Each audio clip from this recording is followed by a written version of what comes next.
dust that shouldn't have been able to collect. They taped it and left. You don't remodel during a fire call. The captain told the owner to hire a licensed electrician. The electrician patched the cut and sent a bill. Maya learned about the call weeks later. Turner added fire run vent upstairs to his wall and underlined it like a man carving initials. Almost. Almost. Almost. These are the words that make families and detectives old. You're fired. A city clerk pushed a thick stapled packet through a slot at the recorder's office. On page 17, notice of default for a property held by Kendall Heights LLC, a shell with mailing address at Lark Hill Suite. The for lease building's note had been sold twice. The new holder intended to foreclose. If no cure arrived, the property would be auctioned. The line that mattered hid in the scope description. Interior rehabilitation. Selective demolition pending transfer. Demolition. And a word we've met before. Selective. Like a fingerprint left by a habit. A week later, a laminated orange placard appeared on the building's glass. Contractor walkthrough, Friday 10 a.m. Men in boots and clipboards would soon point at walls and talk in numbers. Walls that breathe don't always survive meetings that do. Maya photographed the placard and texted it to Turner and Linda at the same time. It's moving. Linda put on her black coat without looking at the weather and stepped into the hallway to tell Jessica. Is this it? Jessica asked, voice small, eyes large enough to fit the last 5 years in. Linda didn't answer. She said the only thing she ever says when the city pretends not to hear. Silence helps the guilty. Turner stood in his office, keys in his hand he wasn't sure he was allowed to use, and made a decision he would later describe as showing up early. The law would catch up or it wouldn't. He would be at the door when men in boots said the word selective out loud to each other. Friday, 10 a.m. Men in work boots and clipboards filed through the glass door beneath the sun-faded for lease decal. The air tasted of dust and lemon cleaner, that particular false freshness buildings wear before they're torn apart. Sergeant Michael Turner arrived early and didn't pretend otherwise. He stood with a rolled set of as-built plans under his arm and the kind of quiet that makes people tell the truth or start lying faster. Elliot Bram came crisp and smiling, an overcoat cut to imply invulnerability. Selective interior removal, he said to the contractors, words he'd used before. Nothing structural today. Walk and mark. We save time if we agree what goes before bids. Turner didn't look at him. He looked at the walls. Maya Lorenz slid in behind the cluster, press badge tucked, camera phone on low. Outside on the sidewalk, Linda Carter and Jessica held paper cups of coffee they would not drink. Faces tilted to the upstairs windows like parishioners to stained glass. Folks, the foreman said, clapping once. Walk through first floor, then up. They went up. Second floor hallway, plywood, paint, a buzz from a light that couldn't decide whether to cooperate. Turner unrolled the plans and measured with his eyes first, then with a small laser tape that hummed and threw numbers into his palm. From stair nose to end wall? He asked. 29.4, the foreman said, reading the printed dimension. Turner's laser blinked back 27.11. Plans are old, Graham said. Buildings settle. Buildings don't settle 2 feet, Turner said, voice even. He marked the number on the plan and made a box with his pencil where the math made a lie. At the corridor's end, a utility closet door yawned. Inside, nothing but a stub of copper pipe capped off badly and the smell of cleaner trying too hard. Turner ran the laser from side jamb to exterior wall on the plan's opposite side. Short again. He pressed his palm to drywall. Cool. He knocked once. Thud. He shifted 12 inches left and knocked again. Thud. He returned to the thunk. The sound the teenager's video had carried like a rumor, now standing in front of him like a confession. Mark it, the foreman told his crew, pen circling the section out of habit. We'll open here anyway to run conduit. Not without permission, Bram snapped, smile turning teeth. Nothing structural today. Non-destructive inspection is allowed for hazard assessment, Turner said. He turned to the foreman, not Bram. You can make a 4-inch scout hole to check for moisture and mold. On video. In plain sight. Owner consent isn't optional when health is in question. Inspector on record approved selective interior removal. Let's get selective. Bram's mouth opened on a protest, closed on it too. The room waited to see which way his money would jump. 4 inches, he said finally. Then put it back. Of course, the foreman said, already nodding to a carpenter who had been waiting his whole life to be useful. Utility knife traced a square. A small oscillating saw hummed like a held breath. Drywall dust bloomed and settled in the beam of a flashlight. The carpenter eased the square away and peered in. Stud? The foreman asked. Not exactly, the carpenter said. He tapped his knuckle into the hole. The sound came back dense, dull. He pushed the light in farther. It's concrete, he said. Poured tight. Wall behind the wall. Turner felt the room change temperature without the thermostat's help. Test plug, Turner said softly. They bored a small core into the concrete. A cigar of gray that came away smooth, the smell from the whole mineral, old, edged with something that wasn't lemon at all. The carpenter leaned, cheek to the opening, the way people do when they expect to hear ocean and instead hear something like a room. Air, he said, surprised. There's a cavity. Bram pivoted to outrage so fast it almost looked rehearsed. Absolutely not. You are compromising health and safety, Turner said. You'll want documentation if there's void space and trapped moisture, or gas, or pests. I'd hate for your insurance to. Fine, Bram said. Fine. 4 inches becomes 8. The carpenter smiled into his mask. 8 inches became 12. 12 became a rectangle big enough to see another surface beyond the concrete, steel, painted flat the color of machinery. Near the top, a circle the size of a thumb welded shut, a peephole no one wanted anymore. Door, the foreman whispered, voice gone reverent. It's a door. Someone poured a wall in front of a door. The room didn't breathe. It took turns. Turner didn't touch the hole. He stepped back and pulled out his phone. Evidence, he said to dispatch. 2nd floor, 1847 Ashford. Probable concealed space behind pour. Advise CSU and DA. We're freezing the scene. You don't have a warrant, Bram said, last card raised, corner trembling. I have consent for hazard inspection and visible evidence of a concealed egress, Turner said. I'm not entering.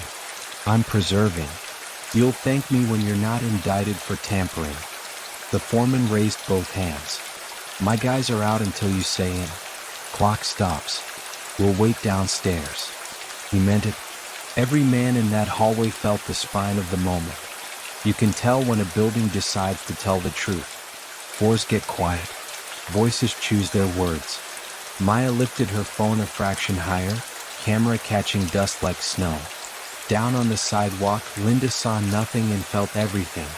She touched the window glass and whispered to the room on the other side like it could hear. Crime scene unit arrived with toolboxes that looked like they might also hold silverware, so neatly nested was everything that breaks secrets without breaking cases. They measured the cut. They photographed the cut. They listened the way people listen to pregnant pauses. Steel shows hinge barrels buried left, the CSU tech said, angling the light. Hinge pins probably popped, plate welded to frame, then concrete in front. Clean work. He slid a grout rake across the pour line and flicked away a thumbnail of skim coat. Painted to match. You'd never know. Unless you counted, Turner said. They used a borescope, a snake of light on a cable fed through the core. On the monitor, a narrow room, concrete on 3 sides, steel on the 4th, a gray that ate the light and gave little back. A shape crouched in the middle, not a person. A chair. Its arms chewed by something rough. Beyond, the gloss of plastic. The borescope leaned as far as it could, wobbled dizzy, steadied on a rectangle. A badge sleeve with the ghost of a student ID inside. No one said a word. Words invite collapse. The DA cleared entry under exigent documentation with owner consent and police present. Bram nodded too fast. Consent given in the shape of a man who thought control could still be retrieved with signatures. Call it, the CSU tech said. Open, Turner answered. They cored the concrete wider, careful. A dental procedure on a patient that might accuse later. They found the weld beads along the steel door's edge and burned them soft, the room filled with the faint animal smell of hot metal. Pliers worried at a seam. A crowbar introduced itself like a friend who had waited patiently. The steel shifted with a sound like a held breath finally released. The door pivoted against concrete with the awkward geometry of a thing that hadn't moved in years. Dust fell in a veil. Air moved out. Not a rush. A sigh. Lights, Turner said, and then, no, keep the angle lights. Don't flood it. They stepped through. It was small and exact. Concrete, troweled smooth by a hand that cared about finish. No windows. A single dead light socket overhead with wires snipped short. The steel door's inside face had once held a slide bolt, ground off, painted over, unnecessary after the pour. In the opposite wall, a 6-inch duct stub had been sealed with plate steel and screws that still looked new when everything else looked old. In the center, a wooden chair, arms scored with shallow, parallel gouges. On the floor beneath, short rope fibers, gray with dust, cotton or sisal, the kind sold by the mile. A plastic grocery bag lay near the chair leg, its surface browned and brittle with time. Inside, 3 apples mummified to leather stones. Beside it, a paper receipt fused into a curl. On the floor against the wall, half buried in a film of dust, lay a student ID. The card's lamination was scuffed, but the face beneath was bright enough to be recognized even if you hated yourself for recognizing it. The room did not smell like lemon cleaner anymore. It smelled like mineral, old air, and the echo of fear. CSU moved like surgeons. Photos, scales, placards, 1 for the chair, 2 for the bag, 3 for the card, 4 for the bolt scar, 5 for the duct plate, 6 for a small metal shavings cairn at the hinge's base. Filings from where the weld had been ground, swept into a corner like someone who cared about appearances more than ethics. Turner didn't step in. He stood at the threshold the way men stand at a chapel door when they aren't sure they're welcome. Dear viewers, the narrator's voice rose in the room's soft hum. Sometimes the twist isn't a plot device. It's a handprint left in wet concrete. It's a steel door pretending to be a wall. It's a chair whose arms remember what skin tries to forget. On the floor near the baseboard, not metal, not wood, something glinted under dust. A CSU tech kneeled, breathed shallow, brushed with a sable brush like an archaeologist. A silver bracelet eased into the light. The charm was a tiny compass rose, its points dulled from everyday life. Turner's mouth went dry. He'd seen it on a wrist in a photograph that lived on his desk. He did not call Linda. He did not signal through the window. He did his job, bag, tag, log, because people make mistakes when they love too loudly. Outside, Linda did not need a call. She felt the moment the way mothers feel storms before meteorologists do. Her hands slid from glass to her chest and stayed there, holding something in or trying to keep something in place. They circled to the alley with a warrant expanding in the DA's voice as she spoke it, words becoming paper while boots moved. The iron door with no knobs stared back at them without eyes. Fresh paint had tried to smother history. The cereal plate still winked if you knew where to look. On its hinge side, under paint, the CSU tech found a line of micro-pocks, where weld had met frame and been ground flush. He scraped paint with a scalpel, gentle as a confession. New over old. The weld seam mirrored perfectly the points they'd severed inside. Inspector Colton's badge had signed closures at all 3 while he was on leave. On a separate sheet, Turner wrote 3 names of the missing, spanning 4 years. Emily Carter, Ava Rios, last seen leaving a night class, 2006. Dana Chu, vanished after a bus ride, 2010. Different seasons. Same triangle on a map. The pawn shop's 6 seconds of white box truck. The phone number ending in 73, the faint ghost letters Harb and S. They weren't debatable anymore. Maya's paralegal friend pulled a dead vendor's archive from a backup drive no one had wiped properly. Work orders spilled into the present. SVC 286, jam kit, barrels left, Peephole omit, weld shut once set. SVC 294, alley service door recessed. Owner requires anti-tamper. Weld noted twice. SVC 301, second floor utility doors, blank plates, paint to match. Sign-offs E-Bram. Delivered to rear alley. Rush, yes. And the petty cash ledger from Larkhill kept repeating a rhythm. $1,200, night finish, $300, inspector assist, $180, solvent/cleaners. Solvent. Lemon over mineral. A smell that would not stop talking. They went together this time. Turner, CSU, a DA who had learned how to say the word nexus without flinching, and a locksmith who could teach church doors humility. Rear alley, another iron door with no knob pretending to be a wall that ran out of nerve. Serial plate matched the harbor and steel range. Weld seam under paint, hinge barrels buried left. Inside, on the second floor, the utility closet, measured cute by 20 inches. 4-scope void. Breach, pour over steel. Room, 4x8, exact and hateful.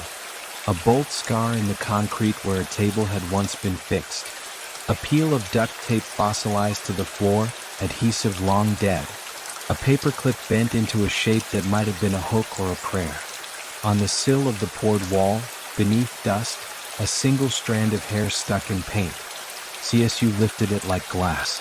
Nothing of Ava. No ID. No bag. Rooms aren't obligated to be generous. But the build was the same. The hand was the same. The kid had been here too. Turner updated the wall in his head. 2 rooms are a plan. 3 rooms become a method. It looked wrong before they measured. The corridor jogged where it shouldn't. Plan said 6 storage closets.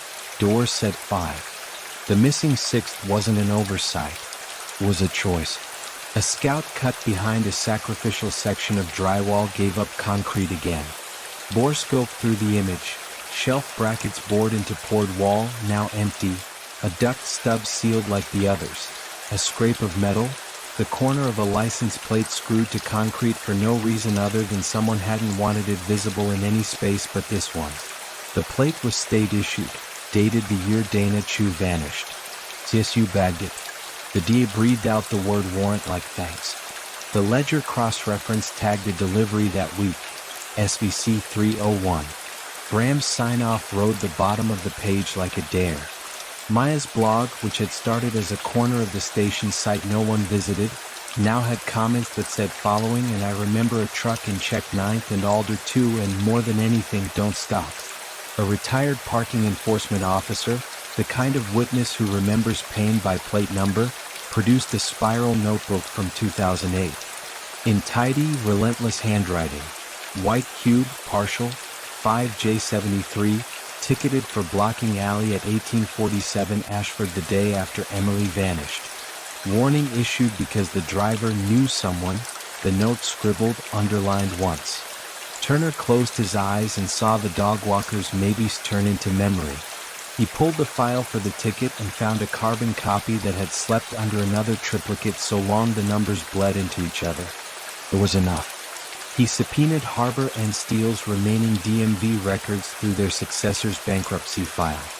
1 plate matched the partial. 1 driver name matched a subcontractor on Larkhill's crew list. Name, Gideon Strake. Day labored to foreman on paper, promoted by men who like problems solved quietly. Turner didn't say the name out loud. Saying names out loud wakes things. He added it to the wall in pencil. He would go to ink when the paper deserved it. Maya drew a city map and overlaid translucent vellum. Red dots for properties with fake or rushed sign-offs, blue squares for doors with no knobs, green triangles for complaints about smells that were logged as raccoons and never verified. The shapes began to cluster along routes a box truck could take with minimum camera exposure. Alley to alley, service lane to service lane, midnight to dawn. She published the map with caveats and an open call. If you work these properties, if you install doors, if you were paid cash, I am not the police. I am listening. The inbox filled with noise and one voice that mattered. A welder who had done a stupid after-hours scene for a foreman he didn't like and a landlord he liked less. He remembered the instruction because it was wrong: weld the peephole. He had argued, why build a door with a peephole and then kill it? The foreman had shrugged. Owner says, what was his name? Maya asked. Straight, the welder said. Gideon. Walked like he could hear your shoes. Carried solvent like cologne. Dear viewers, there it is again. The rhyme. Patterns don't only reveal criminals. They reveal who is afraid of them. The day the DA scheduled simultaneous entries at Kendall and Vine and Pine and 12th, Graham's attorney filed an emergency motion complaining of harassment and economic interference. That meant someone had talked, or someone was listening. At 3:14 p.m., Turner's commander called him in and gave him the face bosses give right before they ask you to smile while you're gutting yourself. Politics, he said. Be careful. Stay within the lines. No surprises. Turner nodded. He walked back to his desk and removed the pencil from next to Gideon Strake and clicked a pen instead. Kendall and Vine gave up fibers that matched the rope from Ashford. Pine and 12th surrendered a tool chatter signature on a duct plate that matched the yellow-handled driver downstairs. Both rooms had bolt scars in the same positions, the same brand of cable tie tails cut and left like punctuation.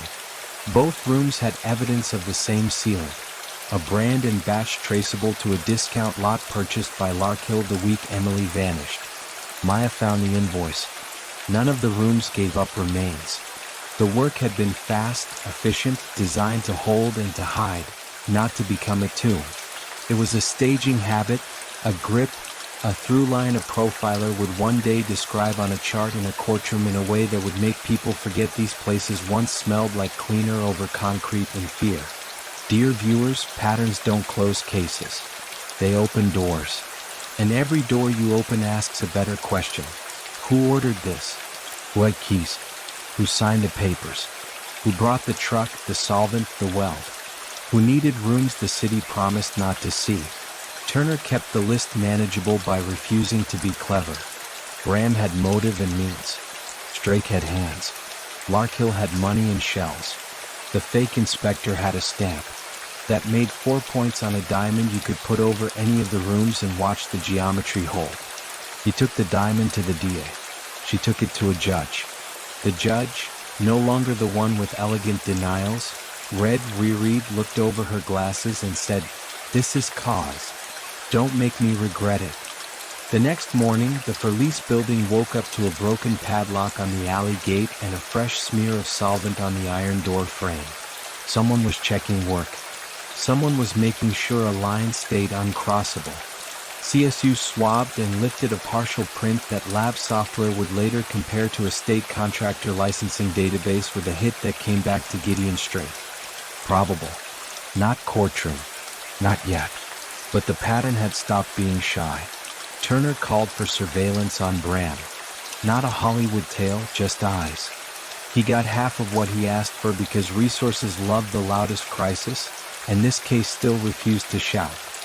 He took the half and paired it with Maya's map and Linda's Tuesdays and Jessica's lists and his own wall and told himself he was no longer polite. On a Sunday night, the weather did something it rarely does for the living. It helped. A drought clawed a city lake back from its banks, exposing a sand tongue and a crooked piece of metal that didn't belong there. Teenagers with flashlights became citizens with phones, became a patrol unit with cones. At dawn, a tow truck idled with chains. Divers ran lines. Mud sucked and argued and then let go with a groan that turned heads as far away as the park benches. The roofline of a car shrugged up through the surface, paint the color of a bruise after years under. The plate came up with it, muddy but legible. Records said the car belonged to a woman who had been missing, suspected voluntary 14 years earlier. On the car's rear bumper, rusted into place, a decal peeled like an old bandage, Harbor and Steel. Turner stared at the sticker and didn't blink. He didn't have to say it, the room in his head did it for him. The pattern has left the building. The city is the room. The lake coughed up a car like a long-held secret. Tow lines sang, mud let go, and a roof line broke the surface with a sound that felt like history changing its mind. The plate was legible. The registry traced to a woman filed 14 years earlier as missing, suspected voluntary. A lazy category, a grave with its name misspelled. On the rear bumper, a decal surrendered under water rot, harbor and steel. Not proof. Iran. Dear viewers, when patterns reach water, the city stops being streets. It becomes a blueprint. The DA greenlit a grand jury. Turner packed rooms into boxes. Photographs of steel doors welded shut and poured over, bolt scars and poured walls. A bracelet with a charm compass. 3 addresses with the same bad math in their hallways. Maya printed maps until her printer glowed. Linda pressed the bullhorn's batteries and set a candle on the kitchen counter like a timer. Bram's attorneys arrived first. Expensive suits carrying words like anesthetic. Fruit of administrative search, scope exceedance, pretext. They wanted the upstairs room at Ashford declared a Fourth Amendment fairy tale.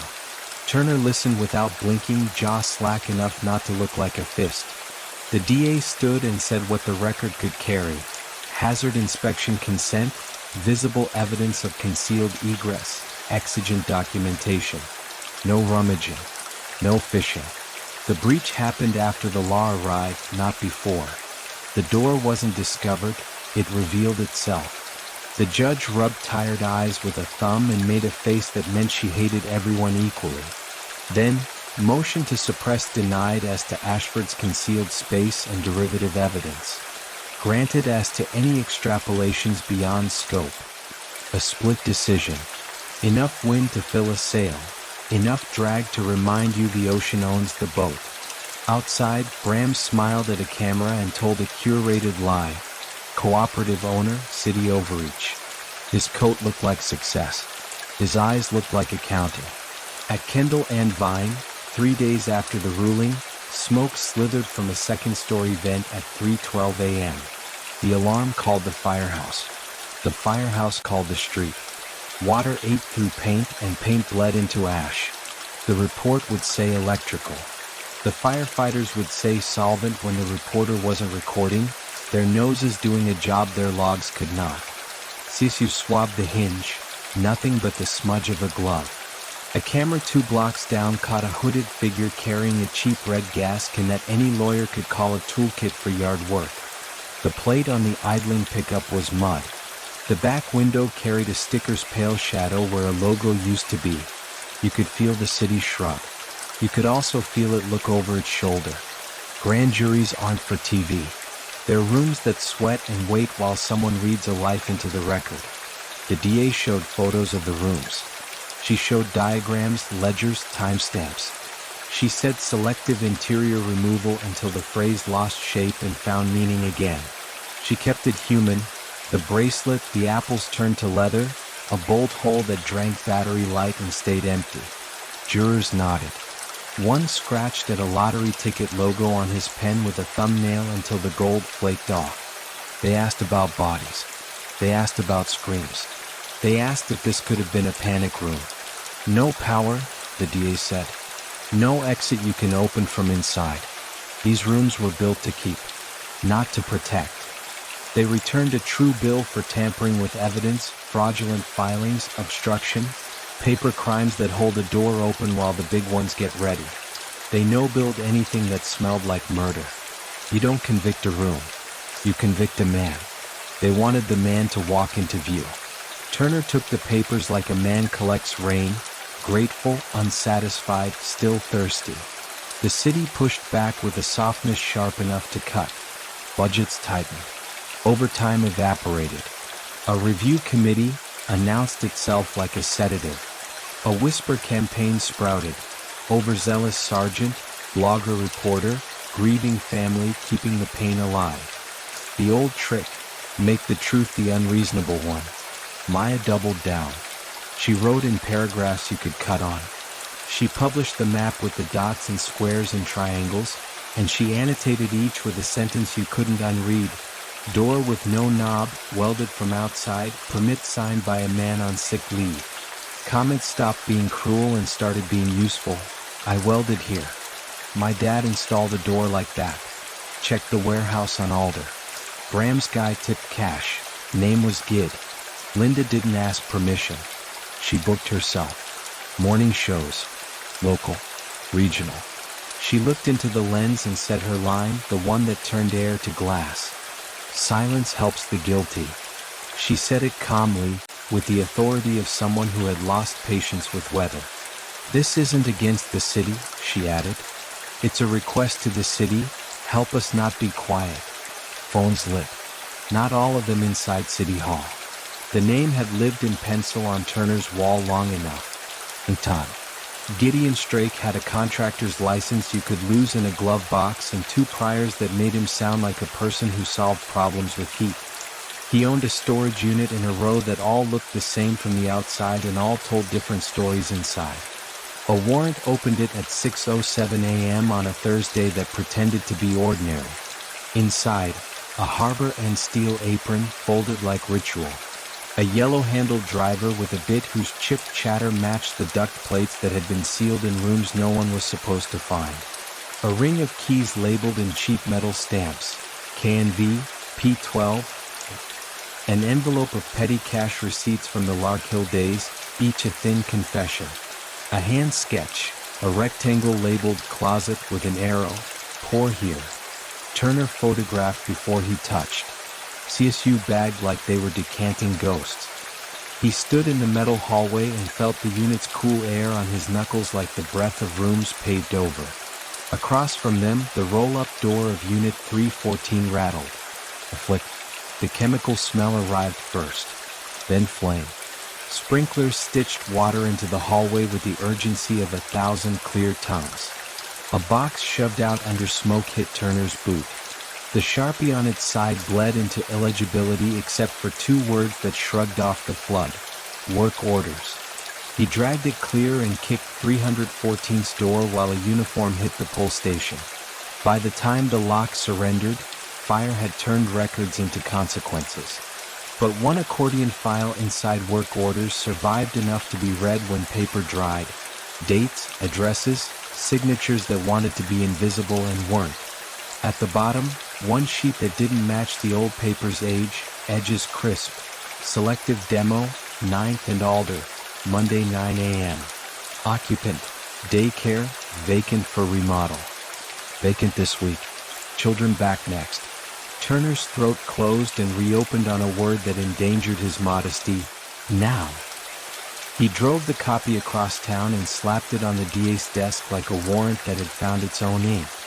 Exigent, he said. You want me polite, I can be polite. We won't be late. The DA didn't waste sentences. She called a judge who owed her nothing but respect for clean cases. The judge met them halfway in a robe with coffee in hand and wrote a warrant so tight it could cut a man. All selective interior removals and listed units and any concealed egress associated with same. She added a line Turner loved. Authority to enter prior to occupancy resumption due to immediate public safety risk. Politics took a breath. The law took another. Oxygen 1. Linda held a vigil that wasn't Tuesday because rules bend for fires and children. She kept it short and surgical. Tomorrow at 9, the city will prove whether we sleep or wake. We are done keeping polite hours. Jessica stood next to her and didn't speak, which said enough.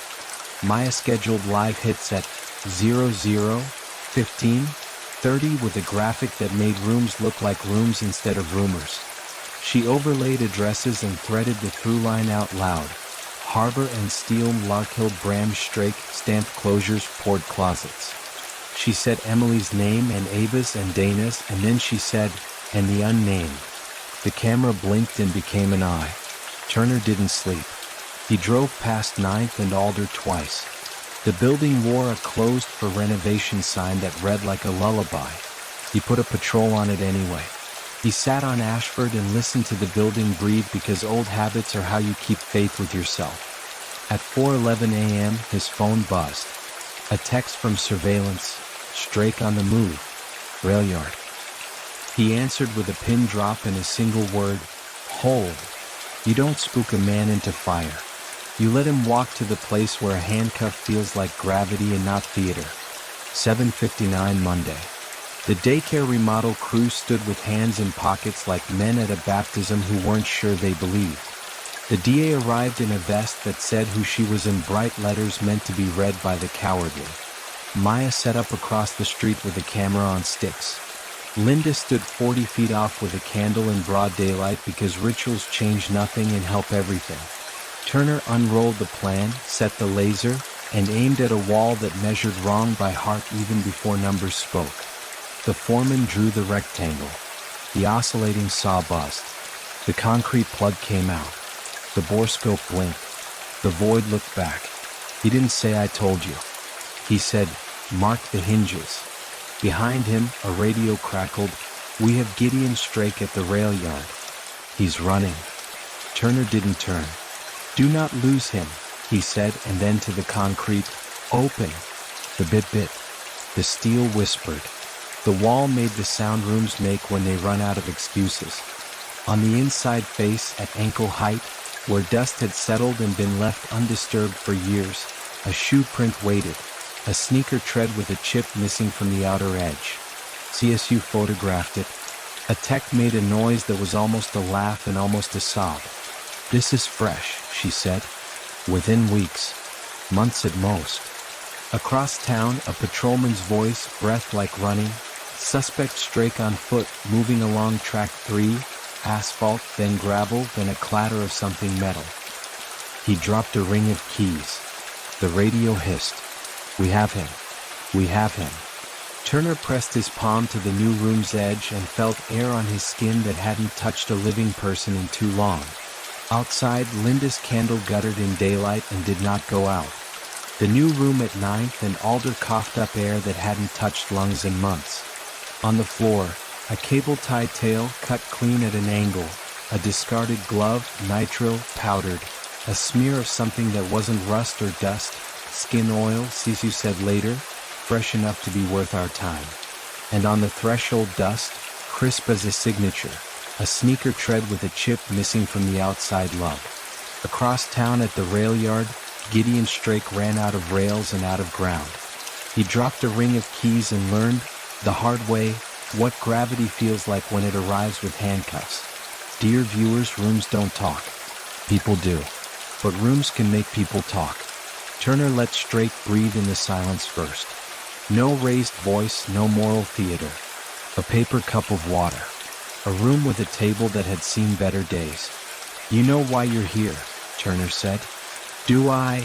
Strake said, flat enough to pretend indifference, not enough to earn it.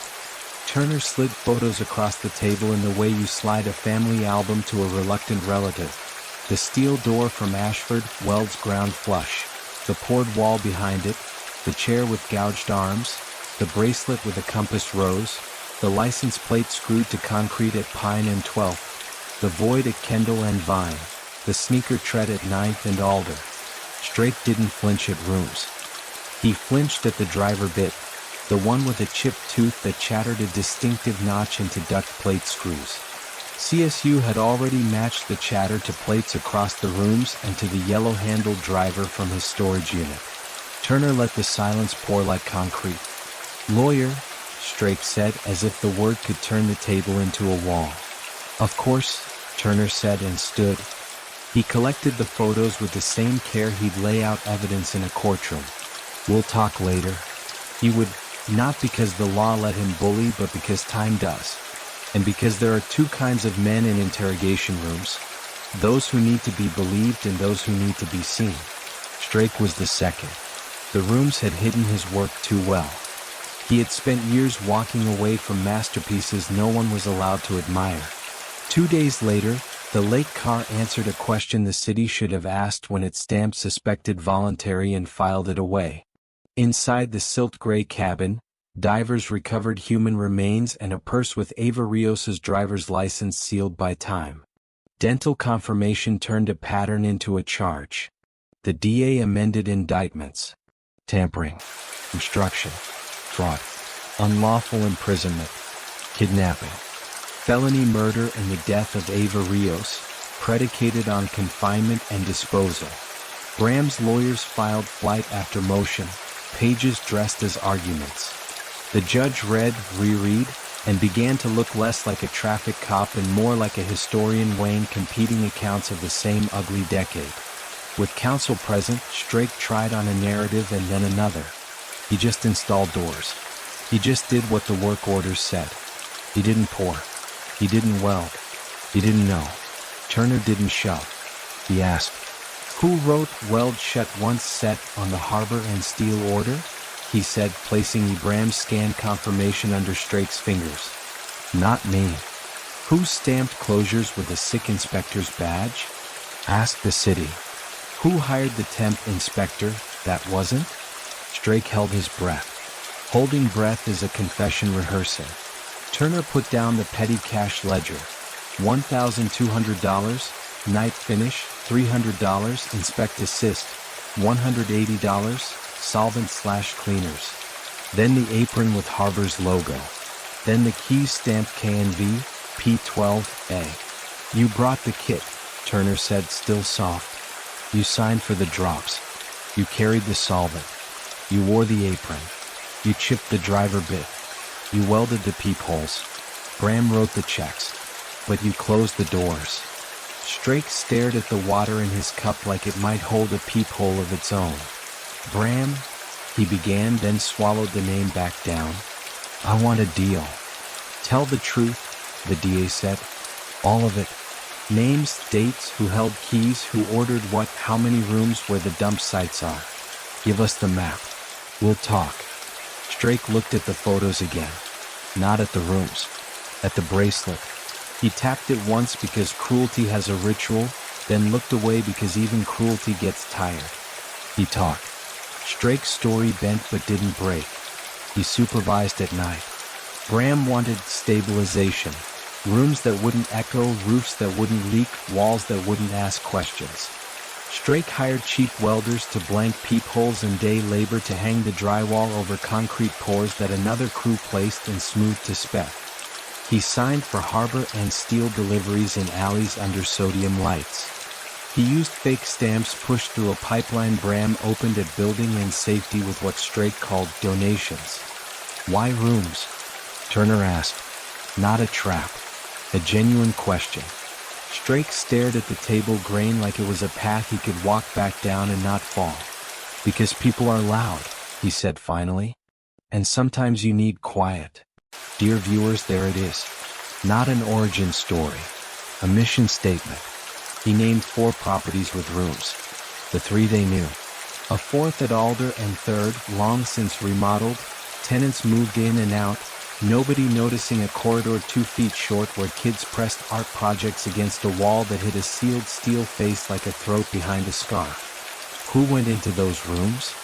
Silence. Then, "I didn't put them there." "Who did?" Strake's lawyer touched his arm. Strake said "Bram," and exhaled like he'd finally finished a shift. Trials don't move like television. They plod, they circle, they suffer through chain of custody arguments that matter more than blood. But this one carried a strange momentum. Rooms testifying through photographs, work orders reading themselves out loud, paint layers and tool chatter and solvent smells marching in like witnesses with perfect memory. The defense did what defenses do. They called the rooms panic rooms and the welds misguided security. They called harbor and steel a dead vendor blamed for bad math. They asked why, if Bram was so careful, he'd leave email trails and ledger lines and a signature you could match. Maya sat behind the bar with her notebook shut. She didn't need it anymore. Linda sat 2 rows back with a bracelet that looked like Emily's but wasn't, and a face that had learned how not to break for hours at a time. Turner took the stand and did not perform. He walked the jury from receipt time to last ping to weld seam to pour line to duct plate chatter to license plate in concrete to harbor and steel decal on a drowned car. He kept it as clean as his wall had been messy. He said, "This is what rooms remember when people try not to," and felt the defense lawyer's objection and the judge's eyebrow and the jury's attention all at once. Strake testified under his deal. He put Bram in the rooms on paper and in alleys. He admitted keys. He admitted welds. He admitted the night work/finish. He did not admit bodies. He left the worst verbs unsaid. Bram did not testify. His suit fit. His eyes counted. The jury came back in pieces because justice rarely arrives whole. Gideon Strake, guilty, kidnapping, unlawful imprisonment, evidence tampering, obstruction, fraudulent filings, conspiracy. Felony murder in the death of Ava Rios, guilty, based on confinement and disposal consistent with his kit, harbor and steel work and Strake's own admissions. He would not leave prison. Elliot Bram, guilty, conspiracy, fraudulent filings, obstruction, racketeering through shell entities, accessory to kidnapping based on design and concealment. Not guilty on murder counts. The jury could not cross the thin, awful bridge between ordering rooms and ordering what rooms were for. Reasonable doubt did what it was built to do. Dear viewers, the record can hold only what the record can hold. The rest stays with the city and with us. They never found Emily's remains. The room at Ashford had been a holding more than a grave. The purse in the culvert, the bracelet, the apples browned to stone, the chair arms that remembered wrists. These were the pieces the city could put in boxes and label. Linda refused to let the room be the end of the sentence. She asked the court to release the steel door once the appeals ran out. The judge said the door was evidence and would be stored. Linda asked which storage. The judge looked as if no one had ever asked that before. When the case closed, the door went to a city warehouse that smelled like dust and loneliness. A year later, at a memorial the city did not organize but finally blessed, the door sat on a stand in a public square for one afternoon. People touched it the way people touch monuments and headstones, finger to metal, palm to paint. Children asked questions adults could not answer without lying. It was ugly and honest and heavy. Jessica tied a ribbon to the hinge. She said nothing. The ribbon spoke. Building and safety changed its rules in language that would never go viral. Photo verification required on all closures. Digital stamp control. Secondary inspection on any file flagged. Selective interior removal. A public registry of sign-offs with inspector names linked to their on-duty logs. Panic rooms had to be permitted, powered, egressed, registered. Vendors lost the habit of delivering to alleys without a camera watching. Harbor and steel stayed dead, but its inventory found an afterlife as exhibits and warnings at contractor trainings no one would have attended before the word selective got loud. Maya's blog became a beat, then a desk, then, accidentally, a national story about how paperwork is a crowbar in the wrong hands. Turner kept working. He retired a year later with a box that held fewer souvenirs than he'd earned and more notebooks than anyone needed. He did not keep photos of rooms. He kept one copy of a grocery receipt and a post-it that said, "Keep digging." Dear viewers, a story like this doesn't end when a jury foreman stands up. It ends when a mother stops checking over her shoulder expecting to see her daughter. Which is to say, a story like this doesn't end. Emily's file is stamped closed, convictions and open, recovery. Two words that look like they contradict and actually tell the truth. On Tuesdays, even after the cameras moved on, candles still learned the corner of Maple and Ashford. Some weeks 5 people came. Some weeks 50. The wind tried to do what wind does. The flames refused. Linda still says it when a microphone finds her, or when it doesn't and she says it anyway because walls listen if you teach them. Silence helps the guilty. Then she adds the line this story has earned. We help the truth. You see it, don't you? The upstairs corridor, light buzzing, white chalk rectangle, now a saw cut, now a scar, now a story. The boroscope's eye blinking awake. The steel face that spent years pretending to be a wall giving up and telling what it knows. A bracelet in a plastic bag with a number on it. Apples turned to leather. A chair that looks like every chair until you know. And then the square goes black and the narrator breathes once and you hear. The cases they forgot are the cases we refuse to let die. If you know a door with no knob, a corridor that measures wrong, a silence where there should be sound, tell someone. Tell everyone. Because as long as we're watching, the truth has not vanished. Riverton learned how to breathe again, but not how to forget. The rooms were evidence now, then exhibits, then policy. Hallways that measured wrong were corrected. Doors with no knobs were forbidden art. Inspectors wore body cams on closures. The phrase selective interior removal got retired like a jersey no one wanted to wear again. Sergeant Michael Turner retired in a suit that didn't belong to him and a tie that did. He took one box home. Notebooks, a copy of the Harbor and Steel work order that said weld shut one set, and a post-it that read keep digging. He slid the box under a bed he'd vacuumed that morning because men like Turner clean before they leave. Maya Loren wrote a piece that wasn't a piece. It was a series. Then a book with a title the city recognized on sight. Rooms the City Forgot. The cover was a door with no knob and a hinge painted flat so it could pretend not to be there. She toured, but she didn't sell sensation. She sold process. How paper lies, how inches matter, how silence learns the shape of a room if you let it. Linda Carter didn't stop the Tuesdays. She didn't believe in endings. She started the Compass Project, named for the bracelet that had come back from a sealed room tagged item 7. Compass trained families to lawsuit the right way, to FOIA like they meant it, to measure corridors and count doors like salvation might be hiding behind drywall. The logo was a compass rose, 4 points for paper, place, people, pressure. Dear viewers, grief had learned a new verb, organize. A year after the verdicts, a clerk in a city warehouse inventoried evidence the way people stacked memory, carefully but wrong. The Ashford steel door sat on a pallet with a tag that didn't match the database. The clerk traced the tag backward and found 3 miscatalogued items from the case. A yellow-handled driver, accounted for elsewhere, a duct plate with a chatter signature, also elsewhere, and a small paper map folded to the size of a coin. The map's crease had protected a single street name, Alder. Turner, long retired and allergic to ceremony, came in on a Tuesday and unfolded the map at a plastic table while a soda machine hummed apology. It wasn't Riverton's Alder, it was Shelby's, a city 70 miles west with a river shaped like a question mark. 3 red dots peppered a hand-drawn grid. 1 dot was circled twice. Next to it, in pencil you make when you're in a hurry, someone had written SVC 294. Harbor. The past leaving breadcrumbs it didn't mean to. Turner didn't have a badge. He had a phone and a habit. He called Maya. Maya called Shelby's only reporter who still carried a scanner. The reporter called Shelby Building and Code and got a sigh you can hear across state lines. Selective interior. Yeah, we've seen that language. You from Riverton? Sort of, Maya said. We're from a room.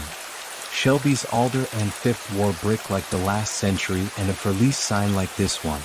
On the alley side, an iron door with no knob pretending to belong to a wall that had run out of nerve. A serial plate winked with numbers only a person who knows door genealogy would love. The weld seam under paint felt with a fingernail and the fingernail stayed dirty. They walked in with a warrant Riverton taught them how to write. The corridor's math was wrong by 1.5 feet. The chalk rectangle looked the size of a story. The scout cut said concrete. The borescope said void. The camera blinked on a gray room with a bolt scar and a hook. Near the hook, a geofence tagged the size of a postage stamp, battery dead, adhesive curled. Owner? The Shelby inspector asked the city database. A shell company, Kendall Heights, Shelby, LC, a name that rhymed with one from Riverton the way a forger rhymes a signature. It wasn't Riverton's case anymore, but the room had Riverton's voice. Maya's story went national that night not because of bodies but because of identical mistakes. The country learned a new trick. Knock once, knock twice, listen for thunk versus thud. In state prison, Gideon Strake discovered time is louder than locks. Cooperation earned him a transfer to a wing with windows and a promise about parole that only the optimistic believed. He drew a map on legal paper not as a confession. He didn't have that in him, but as a swap. K and Vine. Pine and 12th, 9th and Alder. He added Alder and 3rd with a note. Remodeled, check plan versus hallway. He added Shelby Dots, a line to a concrete supplier who sold rapid set with chloride late nights, cash sales that smelled like harbor and steel. He wrote Bram didn't pour and underlined didn't twice, because blame wants to hold a shape even in men who earned all of it. He added a name at the edge of the page, Del Rio, then scratched it out hard and wrote owner's lawyer in its place like he was correcting himself toward safety. Turner read the copy in Maya's hand and felt the old engine catch. He wasn't in the car anymore. But you don't stop knowing how to drive. Linda got a letter on a Thursday. No return address. Violet paper like you'd use for something you hope someone will keep. Inside, a photocopy of a Harbor and Steel delivery ticket for SVC 294 dated a week after Ava Rios vanished. The delivery address was Kendall and Vine, already in evidence. But underneath the ticket, like someone had thought better of a confession but not better enough, a second copy, fainter, misfed in a machine that takes no criticism, showed a handwritten Shelby, Alder/5 on the line meant for notes. Linda brought it to Tuesday and didn't announce it. She slid it to Maya and watched Silence try to stand up on the square. Then she lifted the bullhorn and said what she always says. Silence helps the guilty. She added, softer, so only the first line of people could hear, but sometimes noise comes in the mail. Shelby's concrete yard had a clerk who missed Harbor and Steel because Harbor and Steel paid on time. He remembered 2 odd lots in 2008. Half-yard night pours, cash, rush, chloride additive to set fast and finish smooth. He remembered because the man who signed the slip had hands like a welder's and a voice like solvent. Name on the slip, G. Strake. Receiver note, side alley weld after. Shelby's DA read the slip and saw a bridge from Riverton's method to Shelby's room. She didn't need bodies to call room making a crime. She needed intent and execution in the same kit. Strake had already admitted the kit. Bram's shell had owned the building. The clerk's slip set the pour. The door opened. Reform is a better story when someone cries. Most of it happens in rooms where no one does. Riverton's dual sign-off rule became regional policy. Photo verification became law. Badge stamp controls went digital with two-factor. A public portal let anyone look up closer photos and inspector names. Engineers added corridor reconciliation line items. Every hallway's math checked against plans before occupancy. It saved lives you'll never know you were supposed to lose. The Compass Project trained its first class in a borrowed church hall, 30 families who brought binders, rulers, courage, and left with templates and language for letters that don't get ignored. They learned to ask for 4-to-4 as-builts, not marketing plans. They learned to request MEP overlays, mechanical, electrical, plumbing, because ducts don't lie. They learned the difference between noise and pressure. Write like a witness, Linda taught. Talk like a neighbor. Measure like a detective. In late summer, the drought kept being helpful. A county field crew near the old rail yard, another city, not Riverton, not Shelby, found a shallow trench with rebar ends cut clean, the kind you snip when you pour a slab in a hurry. Beneath thin soil, a rectangle of concrete the size of a room, laid horizontal like a lid. Not a vault. Not thick enough. A slab that made the crew leader swear the way people swear when history taps their shoulder. They called the sheriff. The sheriff called a judge. A backhoe kissed the edge and peeled a lid that shouldn't have been there. Inside, not a chamber. A cache, boxes of effects kept as if perhaps one day someone might need to leaf through the dead. The boxes were sad catalogs. Rings, keys, wallets, hair ties, glasses crushed at an angle that made you want to look away. Riverton's lab matched one key to a pine and 12th mail slot. Another to Kendall and Vine's rear padlock. None to Emily. A tote bag, canvas, degraded but legible. Riverton State University Library in blue letters, the color the school used for hope. Inside, a spiral notebook whose last page was indentations you could read with a light. The words were ordinary: bread, milk, apples, call mom. The list everybody already knew. The list that had no business outliving its writer. Linda held the bag with gloves and kindness. She didn't cry there because the ground didn't deserve to see her do it. Bram appealed because men like Bram always do. He argued overreach, tainted grand jury, prejudicial press. The appellate court wrote an opinion that sounds to civilians like manners but to cops like victory. Concealment by architectural subterfuge constitutes ongoing tampering. Discovery via non-destructive hazard inspection was reasonable. Law as prose. Rooms as precedent. Drake tried to shorten his horizon with more maps. He ran out. Deals have boundaries. The parole board wrote denied in a box you don't get to erase. Dear viewers, stories like this teach two clocks. One runs in courtrooms and council chambers. The other runs in kitchens and alleys and upstairs corridors that measure wrong by just enough to make a life disappear. The first clock is loud. The second one keeps the beat. Riverton keeps its Tuesdays. Shelby lights candles on Thursdays because cities choose their own liturgy. A county you've never visited knocks on walls before they renovate. A clerk somewhere looks at a stamp and asks whose hand is holding it. A contractor rereads a line on a work order that says weld shut and puts down the pen because he wants to sleep at night. And sometimes a person in a new city on a street that thinks it's not involved puts a palm on drywall and hears thunk instead of thud and calls a number they learned in a story they watched on their phone in the dark. Ariel. Late life. A block of warehouses in a city that isn't Riverton. A thin alley that looks like the back of the world. A maintenance guy with a coffee and a boredom he didn't earn stops. Knocks a wall twice. He moves a foot right. Knocks again. He backs up, lifts his phone, records 5 seconds he doesn't know how to caption, and sends it to an address he found on a website that has a compass for a logo. Back in Riverton, a laptop chimes on a kitchen table that still keeps Tuesdays. Linda opens the email, listens, and doesn't wait for morning. She copies one sentence into the reply. Silence helps the guilty. Thank you for being loud. Dear viewers, we began with a Tuesday, a grocery bag, and 6 missing minutes. We walked alleys and corridors that measured wrong. We learned how paper can lie and how walls can keep a secret longer than a city can keep a promise. We opened rooms that were never meant to breathe again.